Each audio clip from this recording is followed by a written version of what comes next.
అందరికీ నమస్తే అండి. వినేవాడు ఉంటే జగన్మోహన్ రెడ్డి ఎన్ని సొలు మాటలన్నా చెప్తాడండి. జగన్మోహన్ రెడ్డి ముఖ్యమంత్రిగా ఉండగా రాష్ట్రాన్ని ఎక్కడికో తీసుకెళ్ళిపోయాడంట. ఎవరో ఊహించని విధంగా నేను రాష్ట్రాన్ని ఎక్కడికో తీసుకెళ్ళిపోయాను, చంద్రబాబు నాయుడు గారు వచ్చిన తర్వాత దాన్ని మొత్తాన్ని నాశనం చేసేసాడు అని మాట్లాడుతున్నాడు. ఒకసారి వినిపిస్తాను చూడండి ఏమని మాట్లాడుతున్నాడు. ఈ మెకానిజంలో లంచాలు లేకుండా, వివక్ష లేకుండా అసలు గ్రామాలలో ఏదైనా ప్రభుత్వ పథకాలు ఇవ్వగలుగుతామా, ఇవ్వడం సాధ్యమేనా అని అనిపించే పరిస్థితి నుంచి లేదు ఇది సాధ్యమే అని చెప్పి గ్రామ స్వరాజ్యాన్ని తీసుకొచ్చాం. ఎక్కడ లంచాలన్నా మొత్తం నువ్వే నొక్కెత్తని. ప్రతి పథకంలోని కూడా స్కామే కదా. మనం ఎంతో కొంత తినేయకుండా ఏ పథకాన్ని మనం అమలు చేసాం చెప్పు. ఏ పథకం అయినా సరే ప్రతి పథకంలోని మన చేతి హస్తం అన్నా, మన జేబులోకి ఎంతో కొంత రావాలి ఖచ్చితంగా. ఏ పథకం అమలు చేసినా నీ చేతిలోకి ఎంతో కొంత రావాల్సిందే. ఇక్కడి నుంచి మాట్లాడతాడు మార్పులంట, అవి కూడా వినిపిస్తాను, ఒకసారి వినండి. ప్రతి గ్రామంలోనూ సచివాలయ వ్యవస్థ, ప్రతి 50-60 ఏళ్లకు వాలంటీర్ వ్యవస్థ, లంచాలు లేకుండా, వివక్ష లేకుండా ప్రతి పథకము, దాదాపుగా 540 రకాల సేవలు అబ్బో గ్రామంలోనే ఇంటి వద్దకే డోర్ డెలివరీ. గ్రామ స్వరాజ్యానికి నిజమైన అర్థం చెబుతూ వివక్ష లేకుండా, లంచాలు లేకుండా ప్రతి ఇంటికి మంచి చేయగలిగిన పరిస్థితులు ఈ 5 సంవత్సరాల పాలనలోనే, గత 5 సంవత్సరాల పాలనలోనే చూసాం. చెప్పు, ప్రతి ఇంటికి ఏ విధంగా నువ్వు మంచి చేసావు? ఉపాధి కల్పించావా? లేదంటే వాళ్ళ కుటుంబంలో ఎవరైనా సరే చదువుకున్న పిల్లోడు ఉంటే వాళ్ళకి ఏమైనా ఉద్యోగాలు కల్పించావా? వాళ్ళ జీవితాలు ఏమైనా బాగు చేసావా? చెప్పు, ఎవరికి మంచి చేసావు చెప్పు. నువ్వు చెప్పించి ఎవరి చేతైనా సరే, ఇగో జగన్మోహన్ రెడ్డి వల్ల మా కుటుంబం బాగుపడింది, ఆర్థికంగా మా కుటుంబం మెరుగుపడింది, మేము మా జీవితంలో మేము స్థిరపడ్డాము, మేము బ్రహ్మాండంగా ఉన్నాము, దానికి గల కారణం జగన్మోహన్ రెడ్డి అని చెప్పేసి చెప్పించి వాళ్ళతో చెప్పిస్తావు. నేను నీ కార్యకర్తలు ఇవాళ కూడా బండబూతులు తిడతా ఉంటే, ఇవాళకి కూడా నీ కార్యకర్తలు నేను బండబూతులు తిడుతున్నారు. నువ్వు ప్రతి కుటుంబానికి నువ్వు మేలు చేసేసావా? ఇటు పథకాల ద్వారాగాన చేసిన అప్పే అంతా, నువ్వు పంచింది అంతా, నువ్వు తినేసింది అంతా, ఎవరికి నువ్వు పాఠాలు చెప్పేది? ఇక్కడ ప్రతి కుటుంబానికి మంచి చేసేస్తే మనకు పథకాన్ని ఎందుకు వస్తాయన్నా? అది కదా సమస్య. ప్రతి కుటుంబానికి మంచి చేసేసావు, ఓకే, పథకాన్ని ఎందుకు వచ్చినాయి? మనకు వచ్చింది 11 కదా.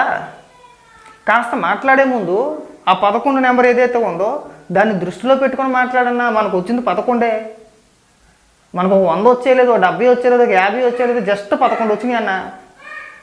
ఆ 11 వచ్చినాయి, ఆ 11 చూసైనా సరే వాటిని గుర్తుంచుకొని, మనకు 11 వచ్చినాయి, ప్రజలు మనకే ప్రతిపక్ష హోదా కూడా మనకి ఇవ్వలేదు కాబట్టి మాట్లాడే ముందు ఆచితూచి మాట్లాడాలి.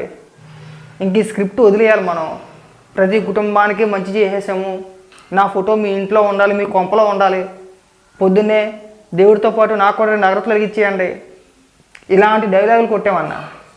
మన మంత్రుల చేత, మన ఎమ్మెల్యేల చేత నీ ఫోటో, నీ బొమ్మ మా రోజైతే ఏకంగా డైరెక్ట్గా తీసుకెళ్ళి దేవుడి మొన్న అంటించేసింది. నేను మా నెత్తి మీద రుద్దేసే ప్రయత్నం అన్నా.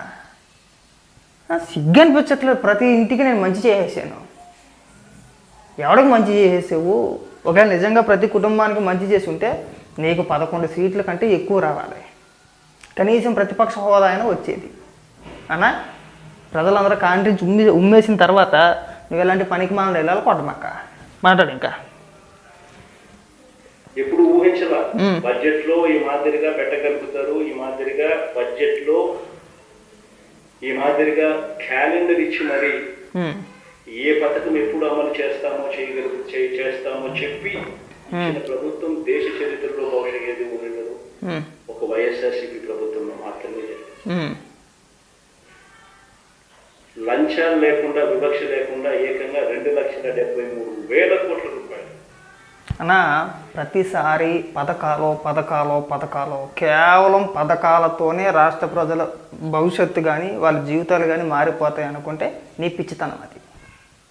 మనకంటే కింద రాష్ట్రాలన్నా, అంటే పక్క రాష్ట్రాలు తీసుకోపోని, ఒరిస్సా కావచ్చు, వెస్ట్ బెంగాల్ కావచ్చు, ఆ బీహార్ సైడు, లేదంటే అస్సాం అని ఆ ప్రాంతాలు ఒకసారి చూడన్నా.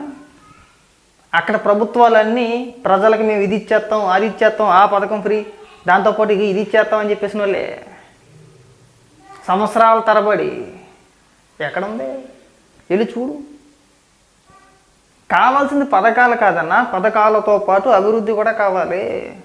5 ఏళ్ల కాలం పాటు నువ్వు ముఖ్యమంత్రిగా ఉండగా రాష్ట్రంలో ఏనాడైనా సరే, ఎక్కడైనా సరే ఒక చిన్న రోడ్డు వేసిన పాపాన్ని పోయావా? కనీసం మరమ్మతులను చేసావా? చేయలా. ఏమైనా పరిశ్రమలు తీసుకొచ్చి రాష్ట్రంలో చదువుకున్న యువత ఉన్నారు, ఉద్యోగాల కోసం పక్క రాష్ట్రాలకు వెళ్ళాల్సిన కర్మ పట్టింది. పక్క రాష్ట్రానికి దేనికి వెళ్ళాలయ్యా? మన మంత్రి లేడా? మేము లేమా? మేమే పరిశ్రమలు తీసుకొస్తాము, ఇక్కడికి పెట్టుబడులు తీసుకొస్తాము, మీకు ఉపాధి ఉద్యోగం ఇక్కడే కల్పిస్తామని చెప్పావు ఏ రోజైనా? పోనీ ఇప్పటికైనా చెప్తున్నావా? నారా లోకేష్ గారు నువ్వు సిగ్గుపడు. మంత్రి అయినప్పటి నుంచి నీలాగా లేగ్గా మాట్లాడట్లా, లేఖితనంగా మాట్లాడట్లా. ఆయన ఏ మేరకు చేయాలో, ఎంతవరకు చేయాలో ఆయనకి సాధ్యమైనంత వరకు ఆయన చేసుకుంటూ వెళ్తున్నాడు. రాష్ట్రానికి పరిశ్రమలు తీసుకొస్తున్నాడు ఆయన. యువతకే ఉపాధి కల్పించే ప్రయత్నం తీసుకు ఆయన అడుగులేస్తున్నాడన్నా. మనలాగా మంత్రుల చేత అమనాభూతులు తిట్టించేయట్లా, ఆయన మంత్రిగా ఉండి బూతులు మాట్లాడేట్లా. అరే మాట్లాడితే పథకాలు పథకాలు పథకాలు, ఇంకా భజన మానే అన్న.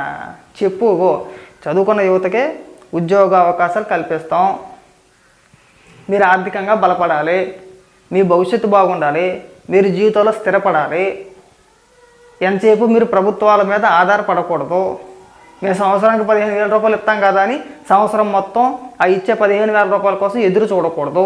మీ పని మీరు చేసుకుంటూ వెళ్ళాలి. మీ పని మీరు చేసుకుంటూ వెళ్తే దానికి సహాయంగా, దానికి తోడుగా ఏదో ఒక పథకం ద్వారాగా ప్రభుత్వం మీకు ఏదో చిన్న చేయూత సహాయం అనుకోవాలి. మనం చేసేది ఇప్పుడు కూడా సంక్షేమన్నా సహాయంగానే చేయాలి. అంటే దాని మీద ఆధారపడిపోయి చేయకూడదన్నా.